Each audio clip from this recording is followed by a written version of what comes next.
মুজ বাবা, মুজ বাবা করে লাইক কমেন্ট শেয়ার করবেন। আজকে চলে এসেছি আমাদের সব ছোট ছোট ভাইরা। আমার এই আমার এই হচ্ছে এই ছোট্টু এই আমার এই হচ্ছে আমাদের ছোট্টু ভাই। খুব ভালো নাম করা ছোট্টু ভাই। এখানে কি কাজ হচ্ছে? এখানে শিব ঠাকুর বানাচ্ছে। শিব ঠাকুর কোথায় বানাচ্ছে? এই ও ভিতরে কাজ হচ্ছে।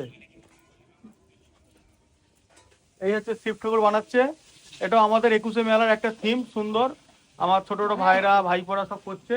ভাই এটা কি হচ্ছে? শিব ঠাকুর হচ্ছে। শিব ঠাকুর হচ্ছে। আপনি কাজ করছেন? হ্যাঁ, কাজ। আচ্ছা, এটা খুব সুন্দর হচ্ছে। তা আপনার মজুরি কত? আপনার কোনো মজুরি না, আপনি ফ্রি? মোটামুটি ফ্রি মানে সেবা করছেন। সেবা সেবা সেবা। তা আমাদের 21শে মেলার থিম এই হচ্ছে আমাদের মহারাজ। কি নাম আপনার? পিন্টু। পিন্টু মহারাজ নিজে হাতে করছে। খুব ভালো, খুব সুন্দর হচ্ছে। আমাদের মহারাজের নাম পিন্টু মহারাজ, তাই তো? একটু লাইক করে দাও। মুজ বাবা, মুজ বাবা লাইক করবেন, কমেন্ট করবেন, শেয়ার করবেন। টাটা।